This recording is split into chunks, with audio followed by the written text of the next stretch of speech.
Let's just bow our heads a moment and pray together.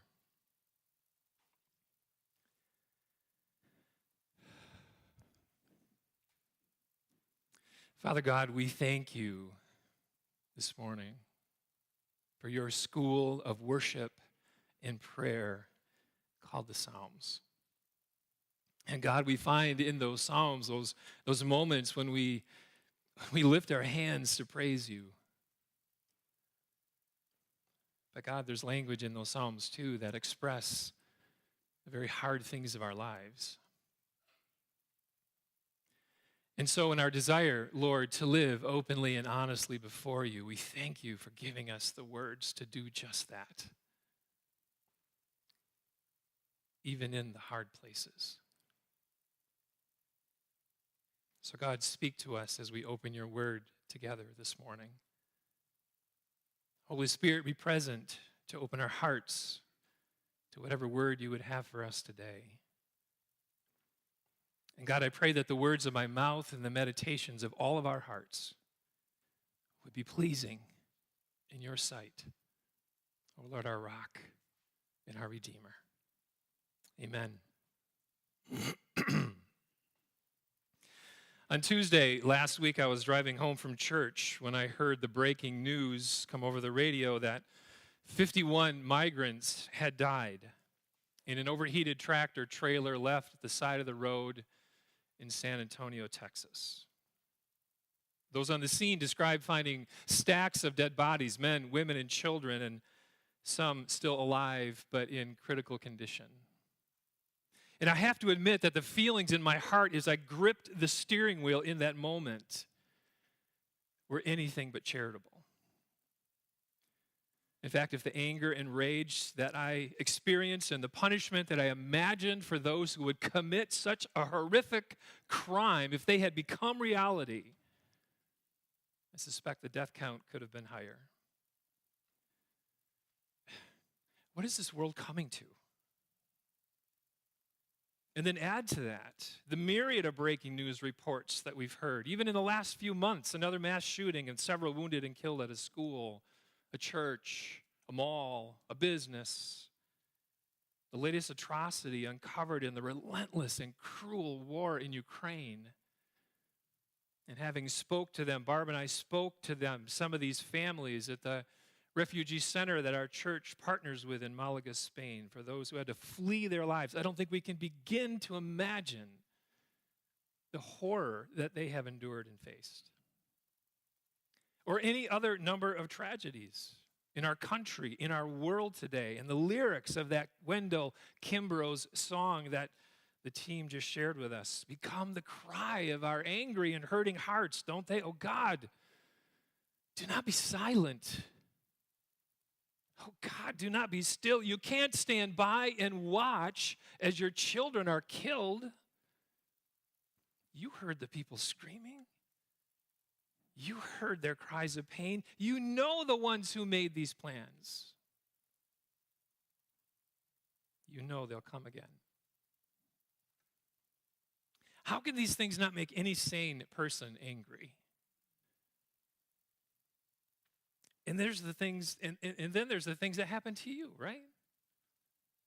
That happen to you and to those that you love.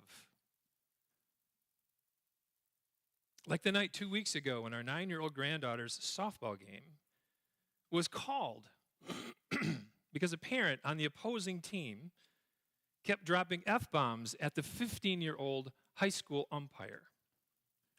And when Betsy's coach told him to stop using this language in front of 9 to 11-year-old girls, including his own daughter, it led to more cursing and verbal threats and dads getting up in each other's faces until the police arrived. And our granddaughter, confused and in tears, and all around who witnessed this lunacy, angry. Anger and rage, friends, is spilling out around us. We see it in the divisive politics. in the troubling social issues and the physical and sexual abuse and indiscriminate violence. We live in angry times. I don't know about you, but it just seems that people are only getting angrier, us included. And anger can serve a useful purpose. When done respectfully, it can spur us on to address and correct injustices that we see around us. But the destructive side of anger seems to be winning the day. In fact, the 2021 Gallup poll, which ranked countries in terms of both positive and negative emotions, said this recently. In 2020, the world was a sadder, angrier, more worried, and stressed out place than it's been at any time in the past 15 years. And I'm not sure it comes as a surprise to any of us. And this widespread anger and rage, it is not only killing others, friends, it's killing us too. Doctors will tell you that the more we become adapted to a toxic environment, anger begins to wear down the body and the mind. Anger can cause high blood pressure and migraines and gastrointestinal issues and a rapid heart rate. Expressed and unexpressed anger impacts a person's mental health too. Studies have linked anger to loneliness. We heard a lot about that last week, didn't we? Chronic anxiety, depression, eating disorders, sleep disorders, all kinds of disorders. If living openly and honestly with God and with each other is indeed our heart's desire, then what do we do? What do we do with anger? With our anger? Do we stuff it?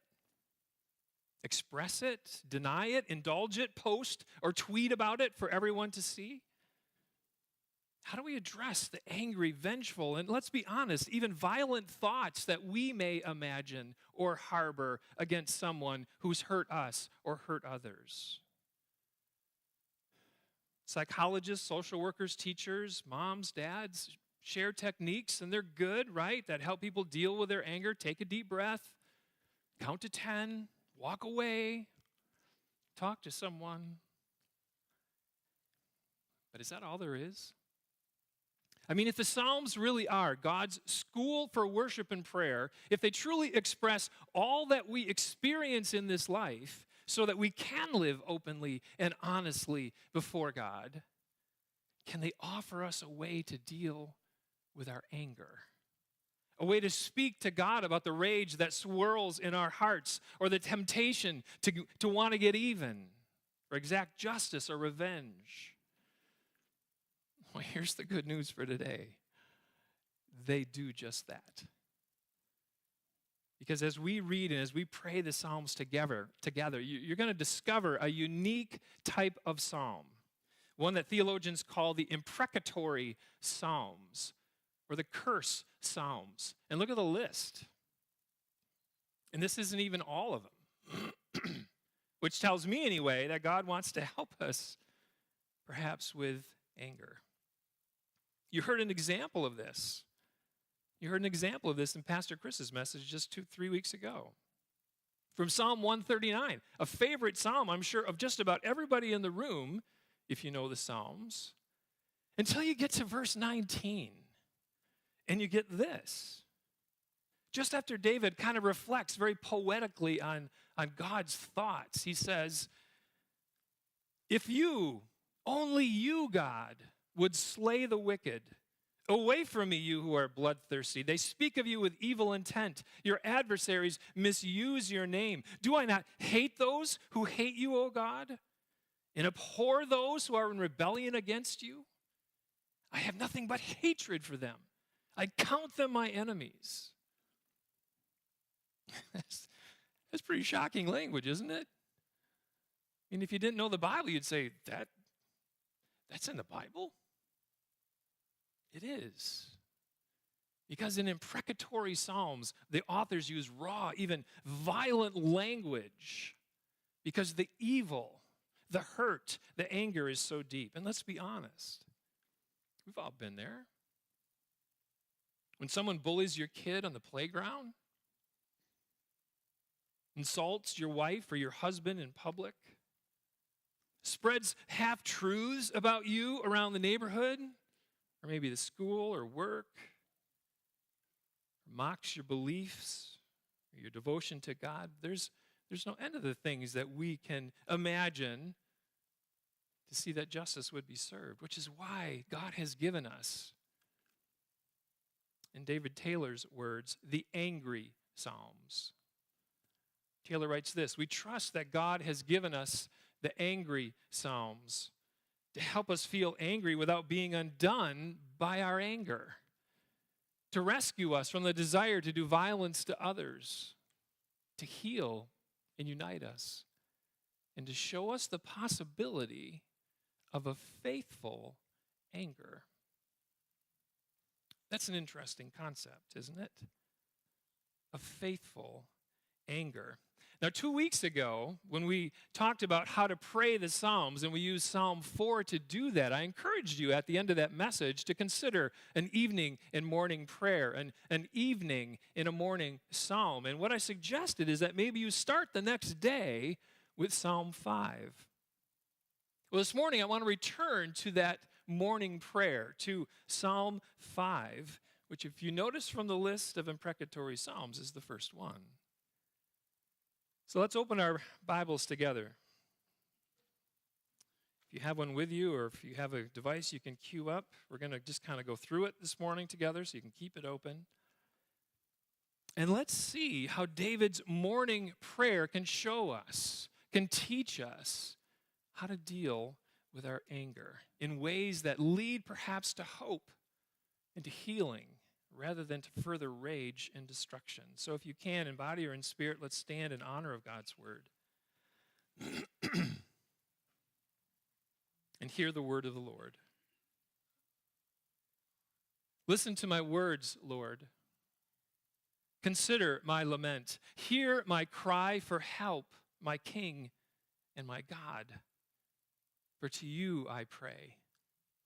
In the morning, Lord, you hear my voice. In the morning, I lay my requests before you and wait expectantly. For you are not a God who is pleased with wickedness. With you, evil people are not welcome. The arrogant cannot stand in your presence. You hate all who do wrong. You destroy those who tell lies. The bloodthirsty and deceitful you, Lord, detest. But I, by your great love, can come into your house, and in reverence I bow down toward your holy temple. Lead me, Lord, in your righteousness because of my enemies. Make your way straight before me. Not a word from their mouth can be trusted. Their heart is filled with malice. Their throat is an open grave. With their tongues they tell lies. Declare them guilty, O God. Let their intrigues be their downfall. Banish them for their many sins, for they have rebelled against you. But let all who take refuge in you be glad. Let them ever sing for joy. Spread your protection over them, that those who love your name may rejoice in you. Surely, Lord, you bless the righteous. You surround them with your favor as with a shield. This is the word of the Lord.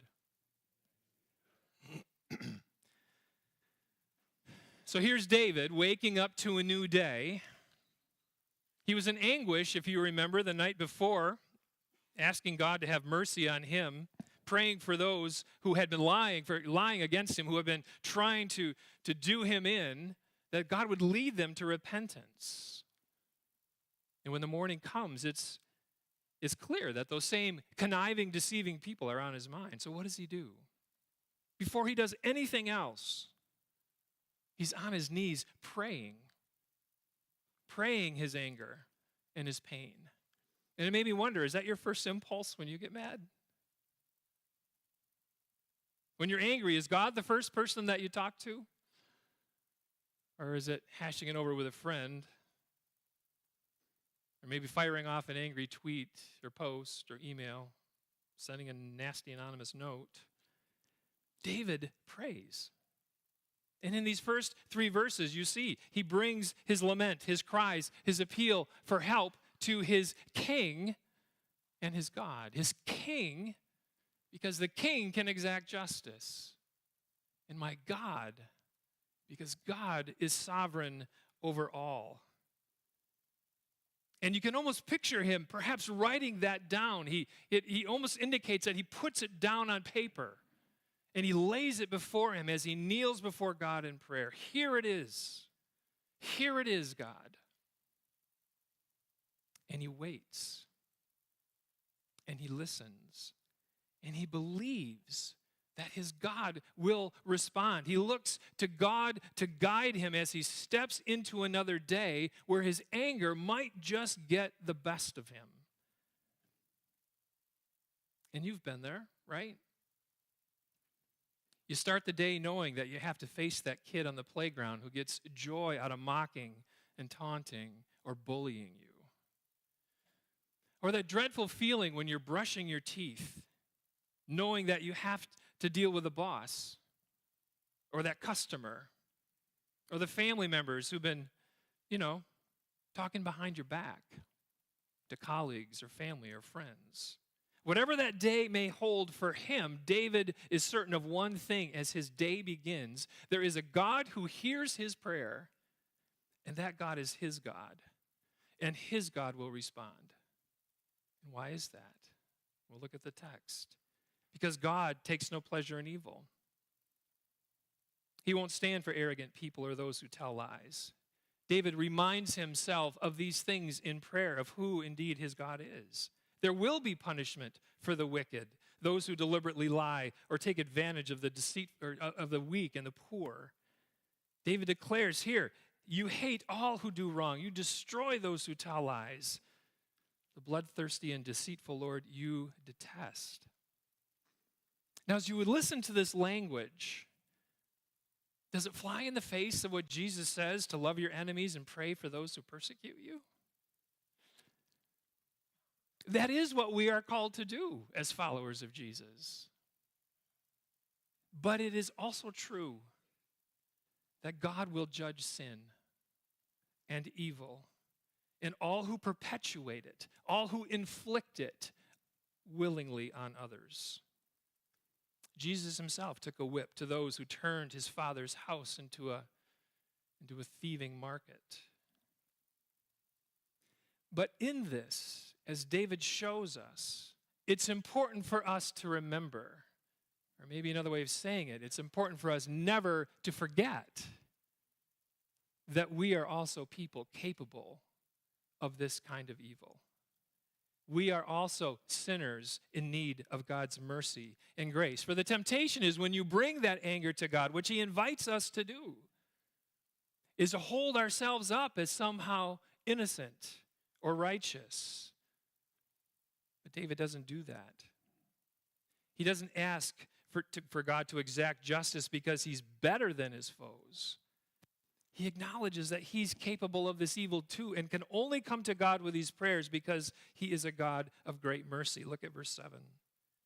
But I, by your great love, can come into your house.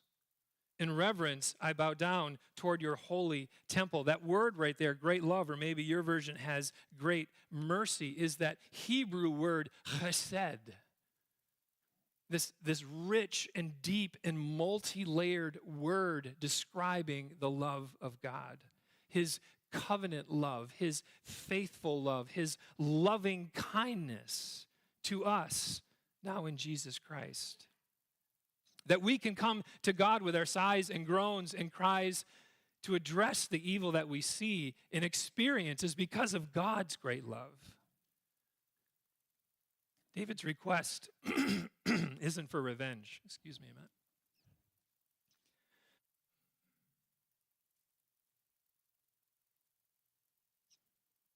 David's request isn't for revenge, but rather he's asking God to keep him on the right path so he doesn't become like one of them. Lead me in your paths of righteousness because of my enemies.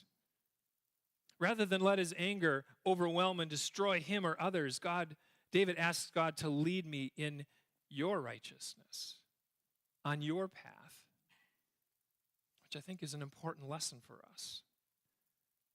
When we are being attacked, when we see others abused or maligned, when we hear the atrocities that are just too terrible to comprehend.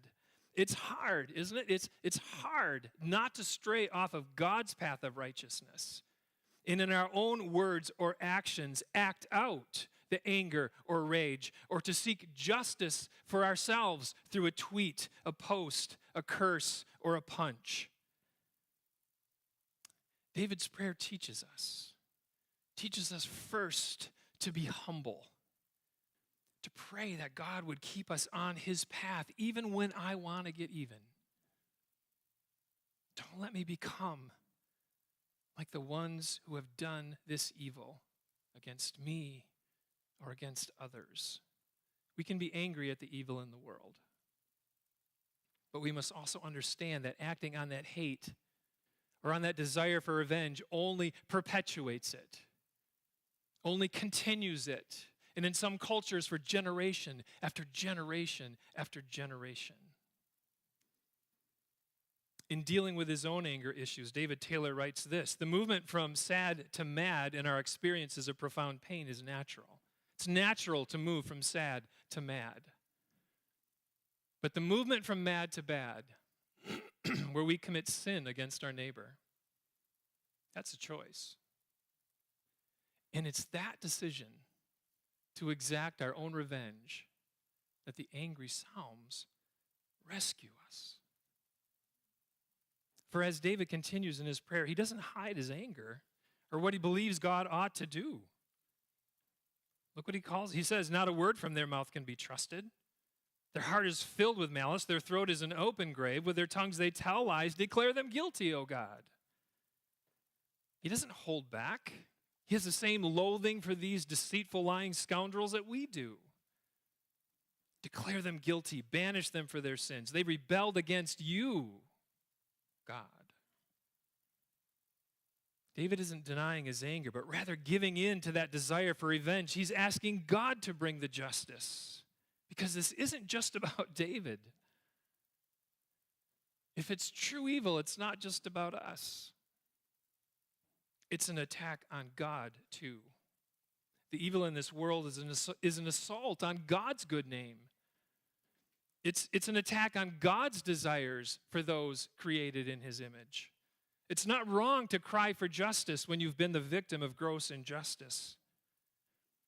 But rather than giving in to that desire for revenge, the angry Psalms offer us a way to express that pain, that anger, the desire to see that evil judged,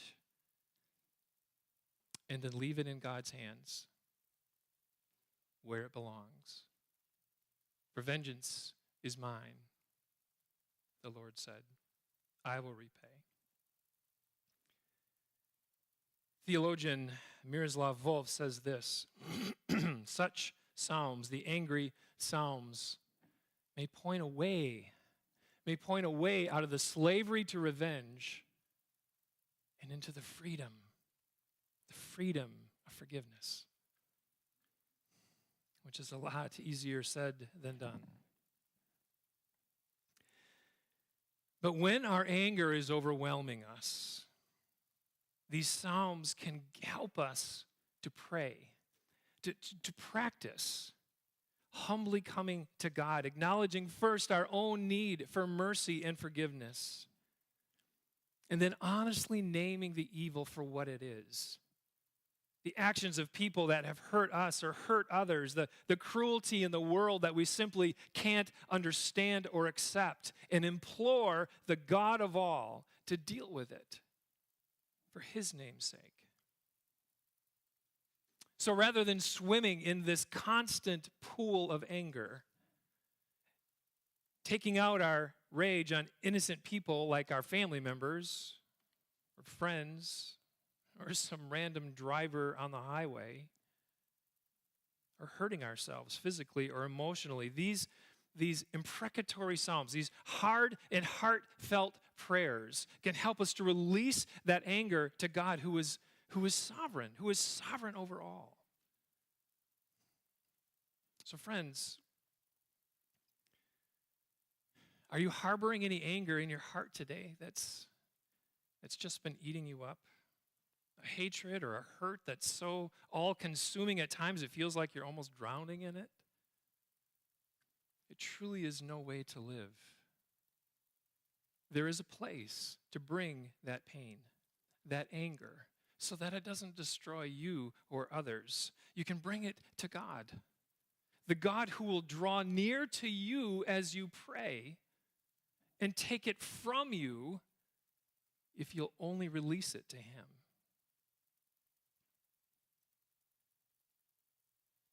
So we're going to push pause on the message here for a moment and give us a chance to do just that.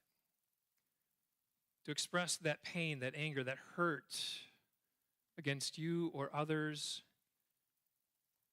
to the sovereign God, so that we can perhaps find the freedom of his grace and peace that he has for us today. With that card that hopefully someone gave you or you picked up, or don't worry, there's some where you're headed, possibly. I want you to take this card and I want you to identify perhaps that thing that's just been making you mad. To put it on this card, and then if you're willing, to bring it up here. Fold it, crunch it up, whatever. Bring it here to the cross. There's one in that corner, kind of that dark corner over there. There's one right over there. There's one right over there. There's one right over there. Humbly write down whatever anger is just consuming you. There's no lack of things, folks, that people carry in their hearts. And then bring it up here as an act of faith, as an act of worship, and give it to God.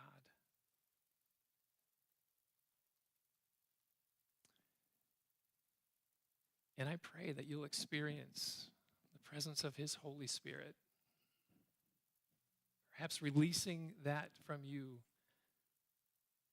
as you release it into the hands of the one who can deal with it in his time and in his perfect way. The team is going to lead us in just a little bit of music as we do that. I'm going to pray that you really will take that risk to actually get up and to do this. And maybe you're not all that angry today. That's great. But it could well be someone who's really hurting. And you can pray for them.